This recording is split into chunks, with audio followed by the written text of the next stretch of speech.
Police की नियमित press वार्ता में आप सभी का स्वागत है।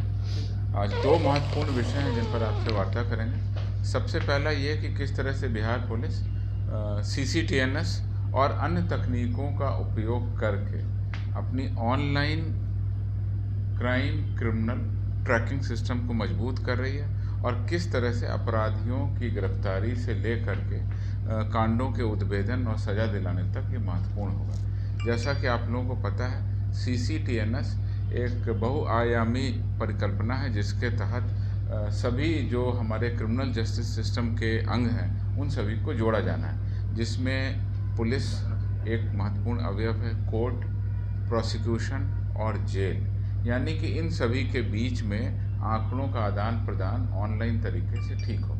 इसके संबंध में मैं आपको बताना चाहता हूँ कि CCTNS के संबंध में बिहार पुलिस ने काफ़ी प्रगति की है।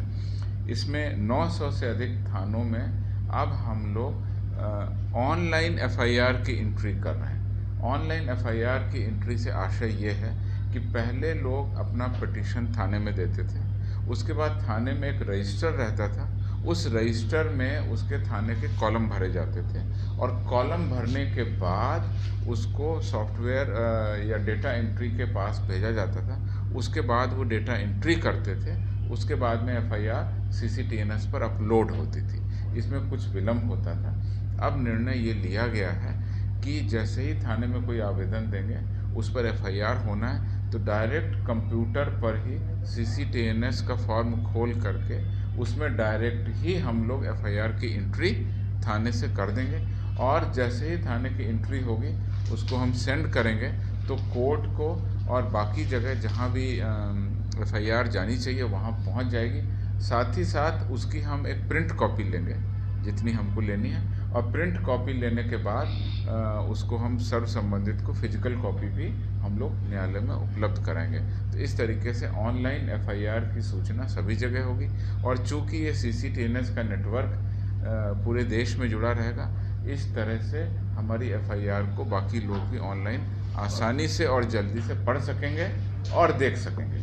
इसमें दो और इम्पॉर्टेंट कंपोनेंट को हमने जोड़ा है, वो है कि जो मिसिंग पर्सन हैं, जो गुम हो गए हैं या गुमशुदा लोग हैं, बच्चे हैं, बच्चियां हैं, पुरुष हैं, उनका जो भी फ़ोटो है वो भी अब हम लोग CCTNS पर अपलोड कर रहे हैं। तो उससे इसकी व्यापक प्रचार प्रसार मिलेगा और मिसिंग पर्सन्स के बारे में उनकी रिकवरी में ये बहुत ही महत्वपूर्ण कदम हमारा शामिल होगा। तीसरा इसमें इम्पॉर्टेंट कंपोनेंट ये कि अरेस्टेड पर्सन्स का भी डेटा हम उसमें अपलोड कर रहे हैं। कोई भी व्यक्ति बिहार के किसी थाने में जब अरेस्ट हो रहा है तो उसका आंकड़ा भी हम CCTNS पर अपलोड कर रहे हैं। उससे उसकी जानकारी अन्य राज्यों को, अन्य पुलिस को भी हो सकती है और अगर उनके कांडों में वो कभी वांछित रहा है या उनको इंट्रोगेशन करना है या रिमांड करना है तो ये जानकारी उनको भी हो जाएगी। इस तरह से हम लोग CCTNS का जो नेटवर्क है उसके तहत तकनीक का यूज़ करके अधिक से अधिक FIR को ऑनलाइन करना, मिसिंग पर्सन्स का आंकड़ा डालना और अरेस्टेड पर्सन्स का आंकड़ा डालने की कार्रवाई हमने शुरू कर दी है।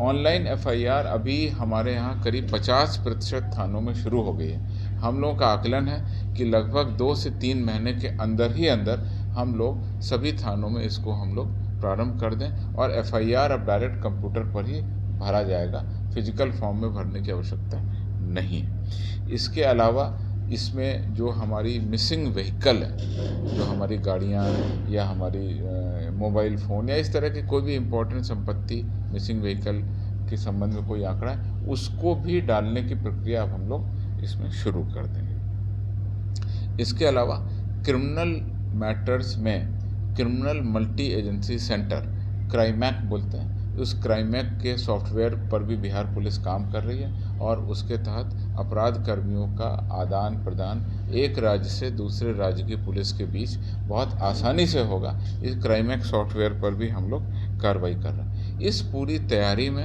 हम लोगों को पिछले करीब 8-9 महीने लगे, जिसमें हमने नए लोगों को चयन किया, उनको ट्रेन किया और अब सब थानों में CCTNS की एंट्री के लिए हमारे पास डेटा ऑपरेटर्स या उसकी एंट्री करने वाले लोग हैं जिनका लगातार प्रशिक्षण भी दिया गया, और डेटा एंट्री को अपलोड करने के लिए जो नेटवर्क की ज़रूरत थी, जिस कम्युनिकेशन इक्विपमेंट्स की ज़रूरत थी, उन सभी को भी हमने सुदृढ़ किया। तो इस तरीके से हम लोग लगातार CCTNS का उपयोग करते हुए अपनी कार्रवाई को आगे बढ़ा रहे हैं। इसी क्रम में आप लोगों को केवल 2 जानकारी मैं संक्षेप में दे रहा हूँ। ऑपरेशनल रीजन से उसके बारे में विस्तृत बताना संभव नहीं है। वो ये है कि जेल से जैसे ही कैदी छूट रहे हैं, चूँकि ये आंकड़ा अब सभी जगह शेयर होगा। मैंने आपको बताया CCTNS का आंकड़ा 4 जगह शेयर होगा, जिसमें कोर्ट, प्रिजन, प्रोसिक्यूशन और पुलिस शामिल है। तो जैसे ही जेल से कोई कैदी छूटेगा, हमारे पास उसकी जानकारी होगी, और अब हम उसकी ऑनलाइन ट्रैकिंग या ऑफलाइन जो भी हमको मॉनिटरिंग करना है, वो व्यवस्था भी हम लोग शुरू कर देंगे और कर भी रहे हैं, कई मामलों में कर रहे हैं। दूसरा चीज़ है कि केस डिटेक्शन कैसे हो, बेहतर तरीके से हो, क्या आंकड़े हैं, किस तरीके के आंकड़ों से अपराध होता है, उसके डिटेक्शन के लिए एक सॉफ्टवेयर है। उस सॉफ्टवेयर को भी अब हम थाना लेवल पर उपलब्ध कराएंगे, उनकी ट्रेनिंग देंगे, जिससे थाना स्तर पर होने वाले छोटे अपराधों में भी उस डिटेक्शन सॉफ्टवेयर का यूज़ करें और उससे अधिक कांडों में उद्भेदन हो सके। तो इस प्रकार से संक्षेप में हम लोग ये तकनीक का उपयोग करके बिहार पुलिस को आगे बढ़ाते हुए अपराध कर्मी और अपराध सभी की जानकारी को एकत्रित कर रहे हैं, सॉफ्टवेयर का उपयोग कर रहे हैं, डेटा का संग्रहण कर रहे हैं, और जिससे कि हम लोग अन्य राज्यों की पुलिस से भी शेयर कर रहे हैं और अपने यहाँ डिटेक्शन में भी उसको यूज़ करेंगे। ये कुछ दिनों में जो हमारी इम्पोर्टेंट उपलब्धि हुई है उसके बारे में, और साइबर अपराध कर्मियों पर हम लोगों ने गिरफ्तारी की है और लूट की घटनाओं का उद्भेदन हुआ, उसके बारे में संक्षेप में आपको बताना चाहेंगे। गया के टेकारी थाना में अभी 2 दिन पहले 24 नवंबर को 5 अभियुक्तों को गिरफ्तार किया गया, और उन अभियुक्तों से जब पूछताछ की गई तो उन्होंने बताया कि गया जिले के टेकारी थाना में एक अपराधी है जिसके घर में मिनीगन फैक्ट्री चलाई जा रही है। जब उसके घर में छापामारी की गई तो पूरा का पूरा मिनीगन फैक्ट्री बनाने का पूरा सामान, बेस स्थापित करने वाला लकड़ी का, लोहे का, फिर उसकी बॉडी, इक्विपमेंट सारा हमने बरामद किया। तो एक तरह से हत्याकांड के अभियुक्तों से पूछताछ के क्रम में पूरे के पूरे मिनीगन फैक्ट्री का हमने उद्भेदन किया। औरंगाबाद के ओबरा थाने में भारी मात्रा में अवैध आग्नेयास्त्रों एवं कारतूसों की बरामदगी गुप्त सूचना के आधार पर पुलिस ने की। यह पता चला था कि ये कारतूसों की और हथियारों की खरीद बिक्री करते हैं और अवैध तरीके से लोगों को उपलब्ध कराते हैं। तो इनके पास से 2 बड़े राइफल, 2 देसी पिस्तौल, 1 कट्टा, 24 कारतूस, रेती, रिंच, अन्य सामान हमने बरामद किया और मुन्ना सिंह नामक अपराधी को गिरफ्तार भी किया। तीसरी मुख्य उपलब्धि औरंगाबाद के दाऊदनगर थाना में, यहाँ पर 23 नवंबर को मिनीगन फैक्ट्री का उद्भेदन किया गया और पता चला कि एक बोरिंग का एक रूम बना हुआ है खेत के बीच में। उस बोरिंग के रूम में अवैध तरीके से लोग बैठ करके मिनीगन फैक्ट्री बना रहे। तो ये जब गुप्त सूचना हम लोगों को ग्रामीण क्षेत्रों से मिली, उसका सत्यापन किया गया। 5 अभियुक्तों को वहाँ से रंगे हाथों गिरफ्तार करते हुए अवैध हथियार बनाने की सामग्रियों का हमने उद्भेदन किया है, और इस प्रकार से लगातार हम लोग अपराध और अपराध कर्मियों की सूचना पर कार्रवाई कर रहे हैं। हाल के दिनों में जो घटनाएं हुई हैं उनका उद्भेदन भी हमने किया है। 25 नवंबर को सीतामढ़ी जिले के नगर थाना अंतर्गत 7 अपराध कर्मियों को हमने गिरफ्तार किया। इन गिरफ्तारियों में से जो संजय राउत नामक अपराधी है उसके विरुद्ध सीतामढ़ी के कई थानों में कांड अंकित हैं। अन्य अपराध कर्मियों के विरुद्ध भी कांड अंकित हैं, और इनके पास से बहुत सारे गृहभेदन, चोरी और अन्य अपराध में प्रयोग किए जाने वाले इक्विपमेंट भी बरामद किए गए। इनके विरुद्ध में कुल 8 कांड हमारे पास में दर्ज बताए जा रहे हैं, और भी कांडों का हम उद्भेदन करेंगे। इनसे हम लोग पूछताछ कर रहे हैं। सहरसा के बनगांव थाना में 2 हथियार तस्करों को हमने गिरफ्तार किया है और कारतूसों की बरामदगी की है। मुंगेर के कासिम बाजार थाना में भी हमने 2 अपराध कर्मियों को अवैध आग्नेयास्त्र के साथ गिरफ्तार किया है। कटिहार के बरारी थाना में 50,000 के इनामी कुख्यात अपराध कर्मी राजेश यादव को हमने छापामारी में गिरफ्तार किया। गया के रामपुर थाना में टॉप 10 अपराध कर्मियों में शामिल वांछित अपराध कर्मी को हमने, जो कई सालों से 7 सालों से रंगदारी आमचक के कांड में फरार चल रहा था, इसको गिरफ्तार किया। वैशाली के महुआ थाना में पेट्रोल पंप कर्मी से लूटकांड की घटना हुई थी। लगभग 24 घंटे से कुछ ही अधिक समय में हम लोगों ने इसका उद्भेदन कर लिया और इसमें 3 अपराध कर्मियों को हमने गिरफ्तार किया गया। कट्टा कारतूस भी बरामद किया गया, लूटी गई राशि को भी हमने बरामद किया। दो महत्वपूर्ण उपलब्धियां हैं जो साइबर से संबंधित हैं। सबसे बड़ी महत्वपूर्ण उपलब्धि साइबर अपराध कर्मी का बड़ा गिरोह, जो कि भोले भाले लोगों को अपना शिकार बनाता था, एक साथ संचालित करते थे नवादा में।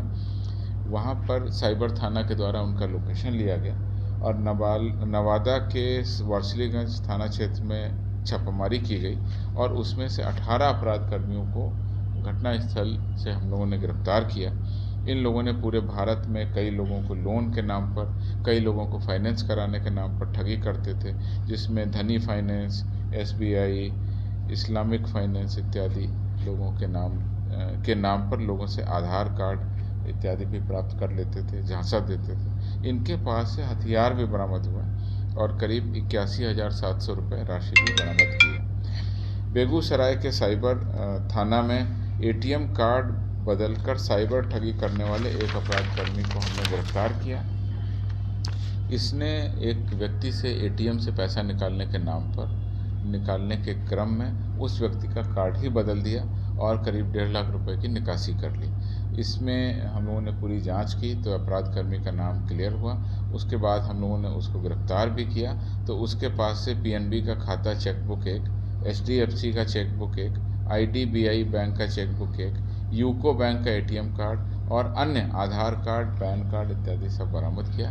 इस गिरोह से भी, इस व्यक्ति से भी हम लोग गंभीर पूछताछ कर रहे हैं और आगे जो फॉलोअप होगा उसको बताएंगे। तो कुल मिलाकर के अपराध और अपराध कर्मियों के विरुद्ध हम लोग लगातार कार्रवाई कर रहे हैं। Thank you. सफलता के लिए केंद्रित perfection IAS foundation course Hindi और इंग्लिश माध्यम में विश्वसनीय गाइडेंस के साथ सुनिश्चित की जाती है। 64वीं, 65वीं, 66वीं BPSC परीक्षाओं में सबसे ज्यादा 107, 69, 131 क्रमशः रिजल्ट देने वाली संस्थान perfection IAS, Kumar tower, boring road, Patna.